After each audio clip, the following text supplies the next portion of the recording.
amigos, muy buenos días, bienvenidos a Desde la Radio, a través de Radio Nacional del Perú y 7.3 Noticias, TV Perú a nivel nacional. Estamos en plataforma, radio y televisión, y hoy debe establecerse ya un estrechamiento más, digamos, importante, obviamente importante, en las relaciones con Chile. La presencia del jefe de Estado en la República de Chile, en esta que sería la segunda jornada de contactos, permitirá que tanto la presidenta chilena Bachelet y nuestro presidente Pedro Pablo Kuczynski logren acuerdos importantes para el fortalecimiento de nuestras relaciones bilaterales.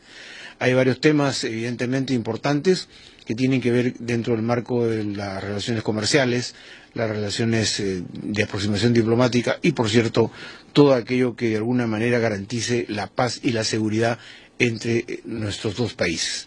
Ya como hemos preguntado esta mañana al embajador Eduardo Ferrero, siguen los trabajos para ya la consolidación de aquella importante parte del Océano Pacífico que a través de la resolución de la Corte Internacional de La Haya se pudo resolver definitivamente en el marco de la definición marítima, que ya está como punto cerrado. Eso lo vamos a comentar seguramente en las próximas horas cuando el presidente se reúna con la mandataria chilena.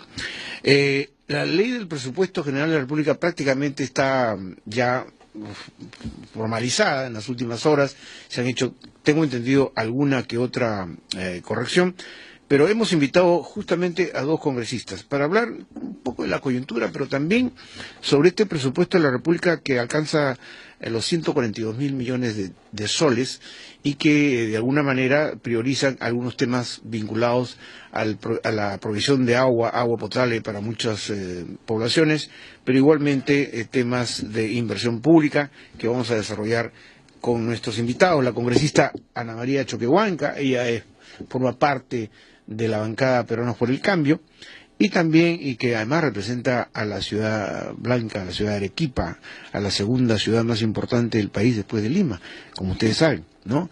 No se vaya a molestar mi querido amigo, el congresista Alberto Quintanilla, pero él también representa a Puno, que no podemos ni minimizar, ni mucho menos no dejar de lado, porque Puno es también una región sumamente importante y zona fronteriza de nuestro país. Ellos forman parte de la Comisión de Constitución y Economía, y la congresista es titular de la Comisión de Fiscalización y Contraloría, también de la Mujer y Familia. ¿Cómo están, congresistas? Buenos días. Buenos días. Muy buenos días. ¿Y qué pasó al final, ayer, al terminar la jornada?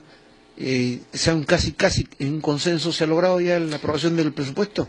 No sé, cualquiera de dos. Se han aprobado ya casi cerca de las 12 de la noche las tres leyes, ¿no? La ley de endeudamiento, la ley de financiamiento del presupuesto y la propia ley de presupuesto. En las tres oportunidades se ha aprobado por amplia mayoría con el voto de los 18 congresistas del Frente Amplio que estábamos presentes en contra. ¿Por qué? Y las razones son dos, porque este es un modelo económico que está tras estas leyes y la propia ley de presupuesto, que en nuestra opinión tiene una política que no busca la expansión de la economía como respuesta a una crisis, sino busca más bien la contracción de la misma. O sea, lo que los economistas es una política procíclica, no anticíclica. Es el primer elemento. Y el segundo elemento es que es bastante centralista, ¿no? ¿Sí? El 75% de la inversión pública a través del presupuesto es manejado por el gobierno central y solo un 25% por los gobiernos subnacionales. ¿Se ha distribuido 25% solo? 25 solo. Pero el anterior presupuesto sí era mayoritariamente, digamos, para hacerla. ¿No? ¿Tampoco? Era también centralista, pero te llegaban a un 64%. En esta oportunidad se ha aumentado a 75%. El ministro de Economía y el premier Fernando Zavala dicen que no, que va a haber, esperemos, las transferencias que va a hacer el gobierno nacional para que ejecuten los gobiernos subnacionales. Nosotros hemos respondido con eso, que esa es una falacia. ¿Por qué? Porque si querían descentralizar deberían transferir desde el comienzo en el presupuesto institucional de apertura y no esperar que sería que haya modificaciones en el presupuesto institucional modificado. Porque las modificaciones a su vez tienen un candado que está en los artículos 13 y 14, que cualquier transferencia tiene que ser previo convenio de gobierno nacional y a su vez autorizado por ellos. Congresista Ana María Choquehuanca, ¿comparte usted esa precisión inicial No, yo no la comparto y nuestro voto ha sido obviamente aprobando el presupuesto nacional. Ahora, hay un tema, ¿no? Por ejemplo, en regiones hay variaciones con respecto a la PIA del 2016 al 2017, donde, por ejemplo, en Arequipa recibe el 20.6% más. Ahora, ahí tenemos el tema precisamente de que a pesar de crecimiento, a pesar de la situación que atravesamos, a pesar de todo lo que hemos recibido como herencia del gobierno anterior, que nunca tuvo una gestión eficiente, entonces, sin embargo, por ejemplo, en gobiernos regionales hay en el total hay un aumento del 13.6%, me parece que con transferencias llega a un poquito menos del 30%. Y en gobiernos locales, si bien es cierto, el aumento solamente es como de 4.6, algo así, por ciento, con transferencias sobrepasa el 30%, 31.8 me parece. Entonces, el tema de las transferencias es un tema bastante importante, eso no es una promesa a ver si pasa.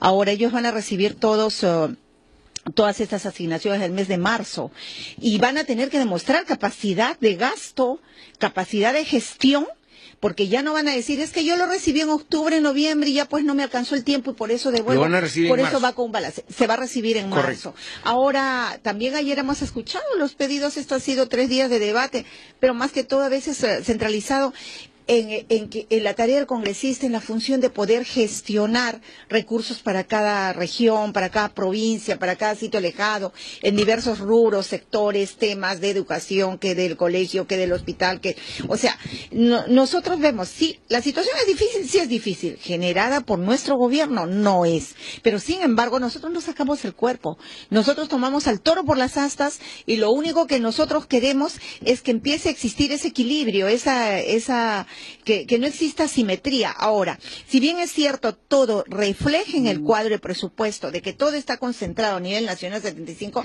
pero por el amor de Dios, hay que son nacionales, o sea, que bajan para todas las regiones, si bien es cierto, están puestos dentro de una... Pero que se comparten con las regiones. Se comparte con todas las regiones. Por ejemplo, el tema de saneamiento, eso no es específico, así, eso es un programa. Pero cuando el son congresista Alberto Quintanilla dice, hay una excesiva concentración, porque es lo que ha dicho, ¿no es cierto? Una excesiva concentración del presupuesto, da la impresión de que quien va a administrar y va a ejecutar y va a disponer y va no directamente a hacer la distribución es el Ejecutivo. No, porque a través de los GORES eso se va equilibrando.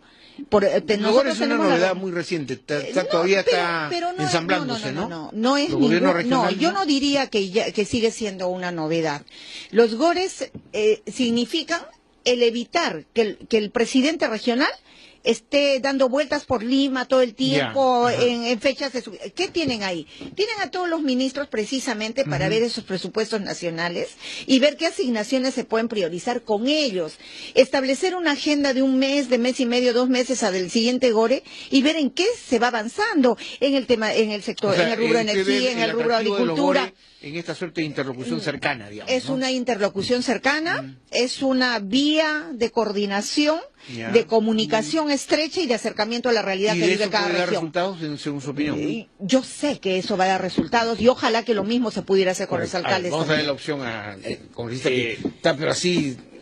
así es. El eléctrico ya quiere responder. A ver, mire, la descentralización económica del país tiene no solo dónde se va a invertir los dineros del Estado, sino qué entidades van a tomar las decisiones y lo van a ejecutar. Puede haber varios programas que los maneje el gobierno nacional y se invierten en las regiones, pero lo que está concentrando este presupuesto son las decisiones. Y ha sido un espectáculo bastante notorio. Usted dice, digamos, que ya no vendrán los gobernadores regionales y los alcaldes a hacer un peregrinaje al Ministerio de Economía y Finanzas. Pero estos 2 días, en gran parte, los congresistas han hecho ese peregrinaje. La intervención de la gran mayoría de los congresistas de todas las bancadas ha sido pedir obras para su región. ¿Y por qué lo han hecho? Porque el presupuesto no ha sido transparente. El presupuesto debería decir, estos proyectos van a ser manejados por las regiones y aquí les entregamos para que tomen la decisión. El argumento contra eso ha dicho que los gobiernos regionales y los gobiernos municipales son ineficientes y tienen niveles altos de corrupción. Nosotros sostenemos que la ineficiencia es de todo el Estado y el gobierno nacional también tiene ineficiencia. Y corrupción también tiene en los niveles altos del Estado.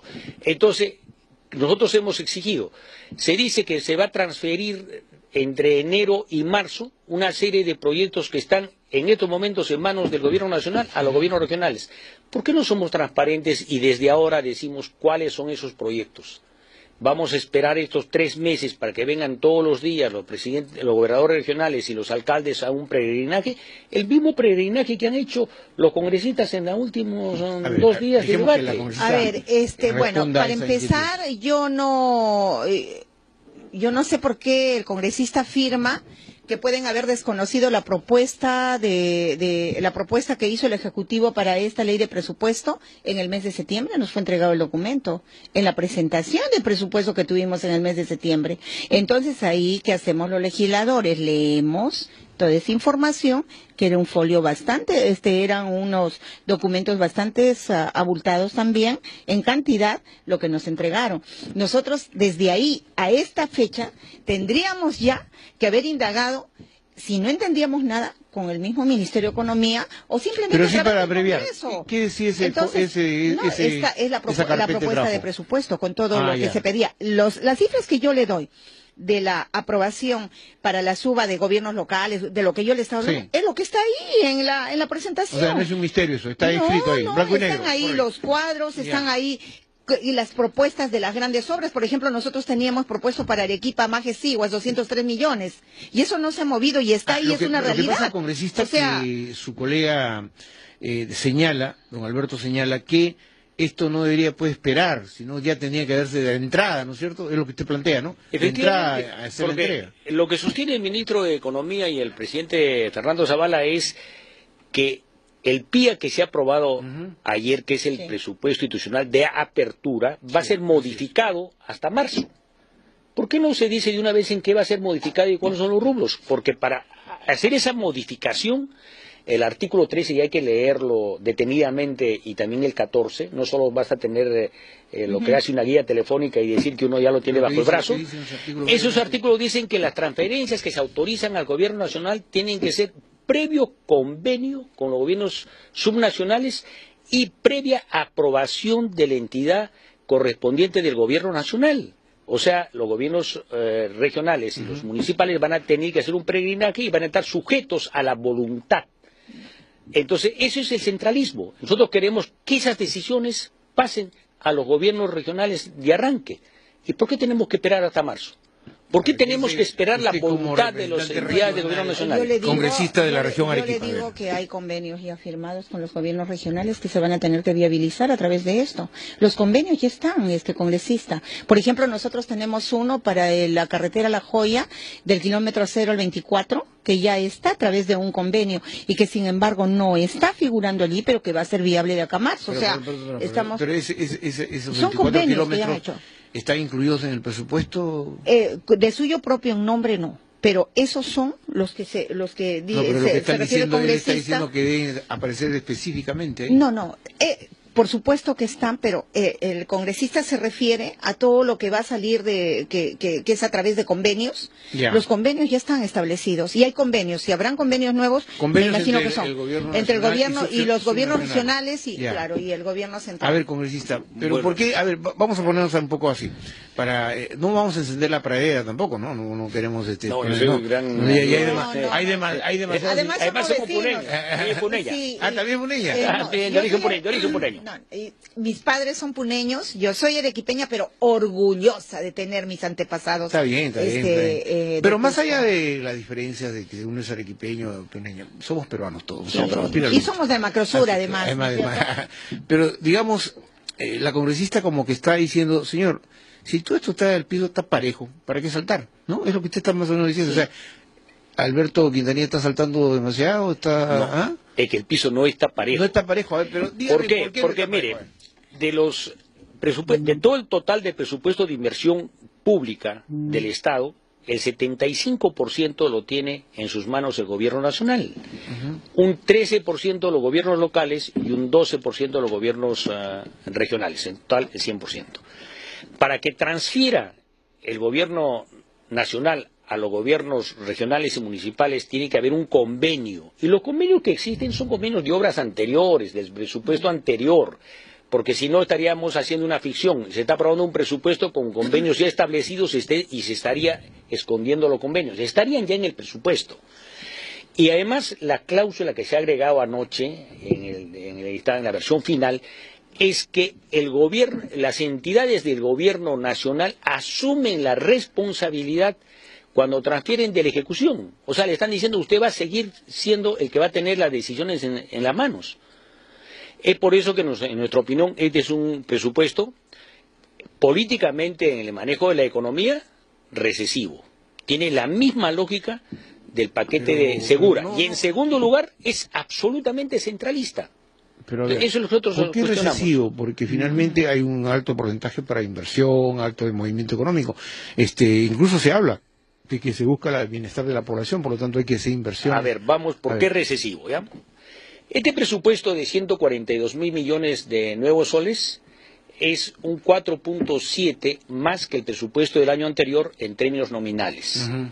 A esos 4.7 hay que retirarle un 2%, que son presupuestos del año anterior, que han sido transferidos para ser ejecutados en este presupuesto del 2017 y que son la continuidad. O sea, son lo que no se ejecutó, pasan, o sea, no son nuevos. Entonces quedamos con 2.8 más o menos. La inflación de este año están diciendo que va a acabar entre 2.83 a 3%. Le restamos ese 3% o 2.83 al 2.9 y estamos en un presupuesto igual. La lógica que ha venido aplicando el gobierno anterior con el ministro Segura y que ellos mismos han dicho es una lógica de reducir la economía cuando estamos entrando en una política recesiva. ¿Y cómo se reduce? Reduciendo los gastos para transferírselos hipotéticamente a las grandes empresas. El impuesto a la renta en el paquete Segura del gobierno anterior, vamos a ver por qué. Todos pagamos el 30% y ha quedado, el paquete Segura ha reducido a 28% el impuesto a la renta y tiene comprometido en el siguiente año reducirlo a 26%, ¿no es cierto? Entonces, es enfrentar la recesión económica reduciendo la recaudación del Estado y teóricamente transfiriéndolo al sector privado. En ambos casos, con un presupuesto que no crece en términos reales y en un presupuesto en el cual la política económica reduce sus ingresos con el paquete Segura, y esto lo está manteniendo, está reduciendo la capacidad de inversión del Estado. Y la inversión del Estado en las provincias, y sobre todo en la Sierra Sur, de la cual formamos parte, en gran parte Arequipa y Puno, Cusco, el componente de la inversión es estatal. Entonces, eso al reducirse, vamos a tener menos recursos para que invierta el Estado. Y si a eso le agregamos el centralismo, lógicamente no tenemos la capacidad de Alberto, permítame, porque si no la congresista va a decir que estoy distribuyendo la pelota solo en su cancha. A ver, vamos, congresista. No, más bien lo escucho con mucha atención porque quiero entender. ¿Pero está de acuerdo o no? Yo porque respeto, me da la impresión que respeto su posición, pero creo que, bueno, para empezar, nosotros no tenemos ninguna similitud con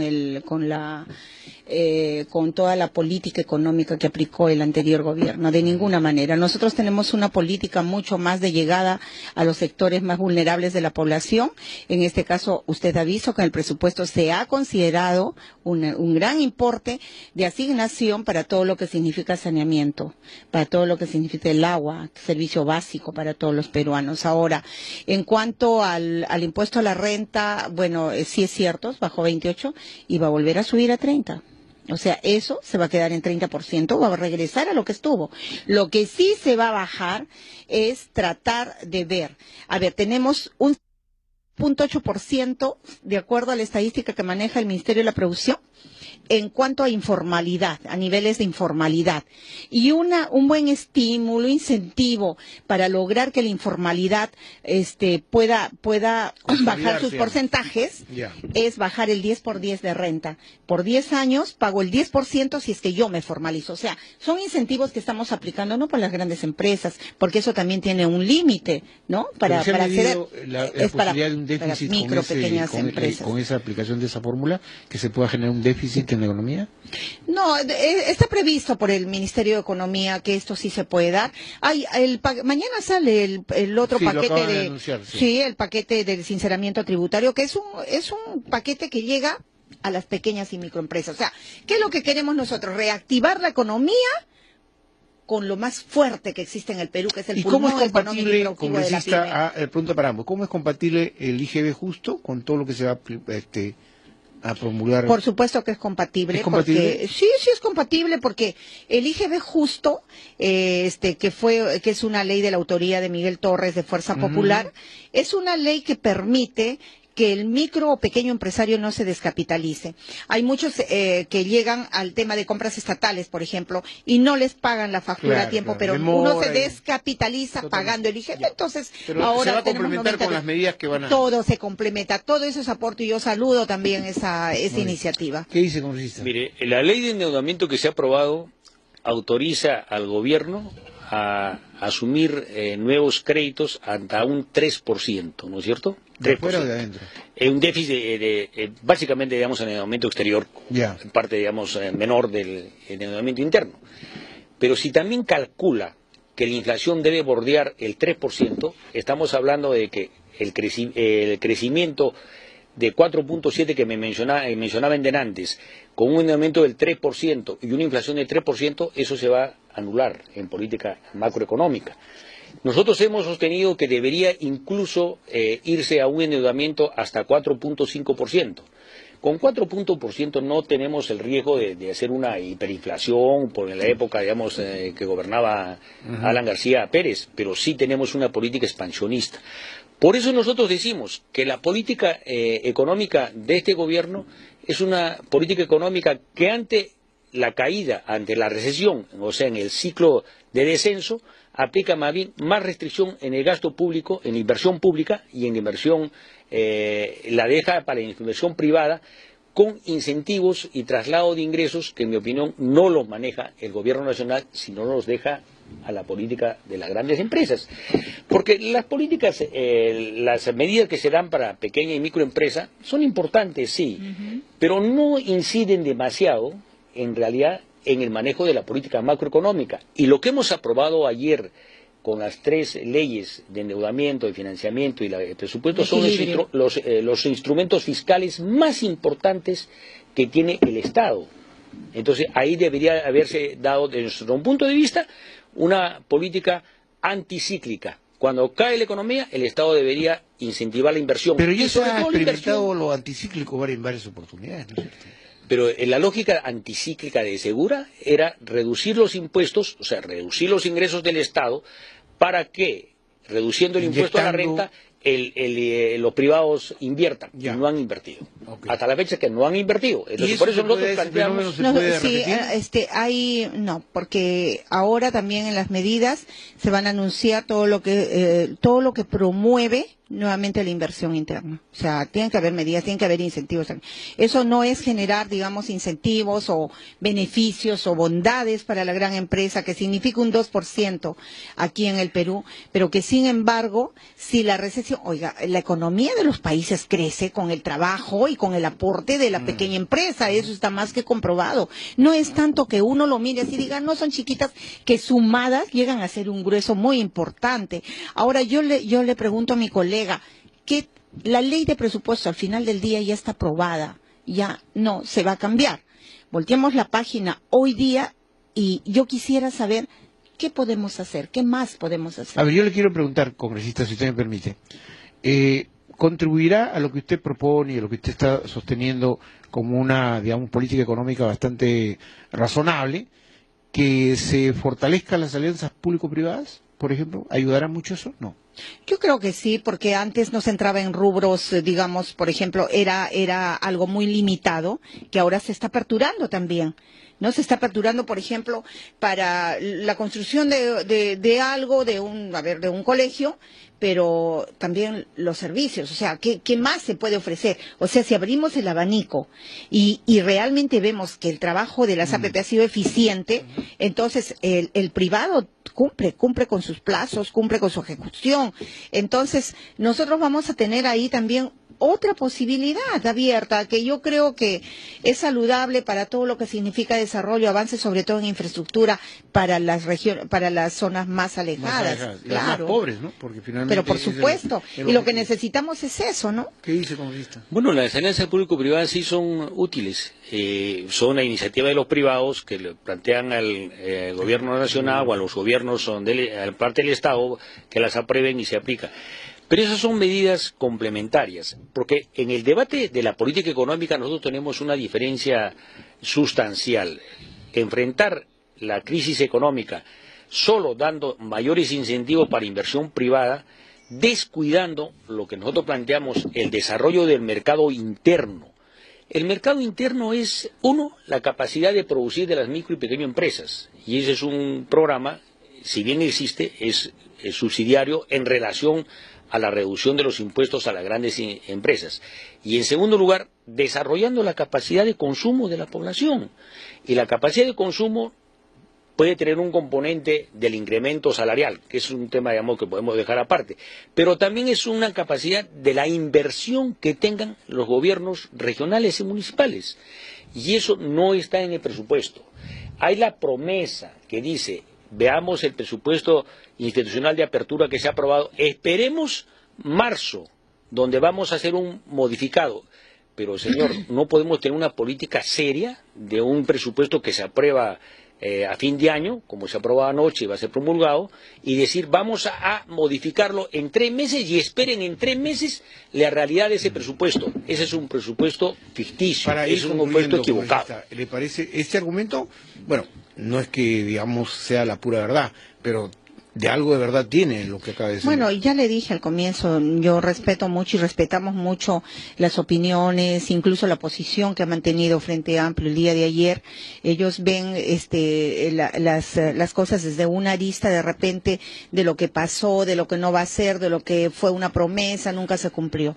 Nosotros pretendemos ser un gobierno serio y pretendemos, le digo, porque lo tenemos que demostrar para decir somos un gobierno serio y estamos en esa tarea de querer hacer las cosas bien.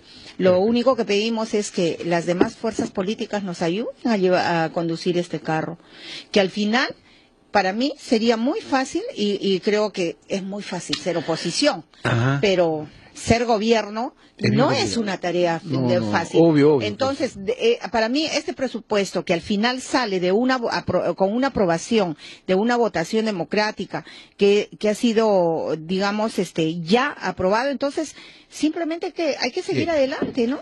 Queridos amigos, este presupuesto de 142.000 millones de soles, o nuevos soles, creo que ya ahora es soles, ¿no? Ya soles, por resolver. Tiene prioridades. Una que es una parte importante para agua, ¿no? Agua y alcantarilla, saneamiento, efectivamente. De ahí la parte de la seguridad ciudadana. Sí. Es el tema también para la lucha contra la corrupción, que la corrupción se lleva gran parte de la torta, ¿no? O mejor dicho, una parte de la torta. El tema de la educación, el tema de la salud. O sea que hay varias prioridades en este presupuesto. Ojalá que se puedan lograr, digamos, ¿no? Lograr el equilibrio, que lo que se destina a eso efectivamente se alcance ese objetivo, porque la gente en materia de salud está reclamando mucho. Hay muchas demandas, ¿no? Por el tema de salud. Y eso habrá que ver cómo satisfacer esa necesidad. Bueno, hay temas que ciertamente están en la propuesta de Pedro Pablo Kuczynski, operado por el cambio, por ejemplo, eso de incrementar el servicio de agua potable y saneamiento a la población, mejorar los sistemas educativos, etcétera. Parte de eso es que nos ha llevado a apoyarlo en la campaña electoral en segunda vuelta, o sea, no vamos a decir que lo ha dejado de lado, pero nosotros en este tema hemos hecho un voto en contra, pero con una alternativa. Tengo muy poco tiempo. Dicho, así debería ser la comunidad. Tengo que volar despidiendo a nuestros distinguidos invitados. La congresista Ana María Choquehuanca, de Peruanos por el Cambio, representante de Arequipa, aunque ella dice que sus padres son de Puno, ¿no es cierto? Es muy orgullosa. Mi ascendencia es puneña. Así es. Y Alberto Quintanilla de Puno, y que finalmente han hecho una exposición bastante inteligente de cada una de las posiciones partidarias que defienden en el Congreso en relación al presupuesto. ¿Habrán otros temas? Claro que sí. Queridos amigos, agradeciendo la presencia de ambos congresistas, tenemos que despedirnos desde la radio, a través de Radio Nacional del Perú y 7.3 Noticias, TV Perú a nivel nacional. Que tengan ustedes un buen día.